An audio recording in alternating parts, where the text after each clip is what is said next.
Class ഇല്ലാത്തതുകൊണ്ട് നമ്മുടെ സീരീസിൻ്റെ കുറച്ച് കൂടുതൽ പാർട്സ് ഒന്ന് ഷൂട്ട് ചെയ്ത് വെക്കണം. പിന്നെ റെഡ്മിയുടെ സർവീസ് സെൻറ്ററിലൊന്ന് പോകാനുണ്ടായിരുന്നു. അങ്ങനെ പല പല പ്ലാനുകളായിരുന്നു എനിക്ക്. പക്ഷെ രാവിലത്തെ നിർത്താതുള്ള മഴ എന്നെ ചതിച്ചു. ഇനിയുള്ള പോർഷനാണെങ്കിൽ ഇൻഡോർ ഷൂട്ട് ചെയ്യാനുള്ളതുകൊണ്ട് ഓൾറെഡി ലൈറ്റിങ് കുറവായിരിക്കും. അതിൻ്റെ കൂടെ മഴയത്ത് ഷൂട്ട് ചെയ്താൽ പിന്നെ തീരെ ക്ലാരിറ്റി ഉണ്ടാകത്തില്ല. അതുകൊണ്ട് ഇന്നത്തെ ഷൂട്ട് ഞാനങ്ങ് വേണ്ടാന്ന് വെച്ചു. അതുകൊണ്ട് നമ്മുടെ സീരീസിന് ചെറിയൊരു ലാഗ് വരാൻ സാധ്യതയുണ്ട്. സോറി. പ്ലാനിങ് ഒന്നും നടക്കാത്തതുകൊണ്ട് കുറച്ച് തുണി ഉണ്ടായിരുന്നതാണെങ്കിൽ 2 സെക്ഷനായിട്ട് അങ്ങ് കഴുകിയിട്ടു. എല്ലാവരും ഇങ്ങനെ ചെയ്യാറുണ്ടോയെന്നൊന്നും എനിക്കറിയത്തില്ല.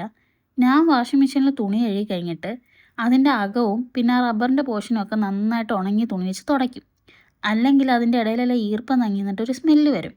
പിന്നെ നമ്മൾ എപ്പോഴെങ്കിലുമൊക്കെ ഡോർ അടയ്ക്കാൻ മറന്നു പോയി കഴിഞ്ഞാൽ ആ ഈർപ്പത്തിൽ എന്തെങ്കിലുമൊക്കെ കയറിയിരിക്കാനും സാധ്യത കൂടുതലാണ്. അല്ലെങ്കിലും വാഷിംഗ് മെഷീൻ ഡ്രൈ ആയിട്ട് എപ്പോഴും സൂക്ഷിക്കുന്നതാണ് നല്ലത്. ഞാനാണെങ്കിൽ അതിൻ്റെ സോപ്പ് ഡ്രൈവ് ഒക്കെ കഴുകി തുടച്ച് വെക്കാറുണ്ട്. ഈ മഴ കണ്ടപ്പോൾ ഒരു ചൂട് ചായ ഊതി ഊതി കുടിക്കാൻ ഗുപ്തന് തോന്നി. നമുക്ക് എപ്പോഴെങ്കിലുമൊക്കെ ചായ ചായ സാധാരണ എല്ലാവരും ആറ്റാറുണ്ട്. എന്നാലും എപ്പോഴെങ്കിലുമൊക്കെ ചായ ആറ്റാനായിട്ട് മടി തോന്നുന്ന സമയങ്ങളിലാണെങ്കിൽ ചായ ഗ്ലാസ്സിലോട്ട് ഒഴിക്കുമ്പം ഗ്ലാസ്സിൽ നിന്ന് ഇതുപോലെ കുറച്ച് പൊക്കി പിടിച്ചൊഴിച്ച് കഴിഞ്ഞാൽ ആറ്റിയതുപോലെ തന്നെ നല്ല രീതിക്ക് പതഞ്ഞ് കിട്ടും.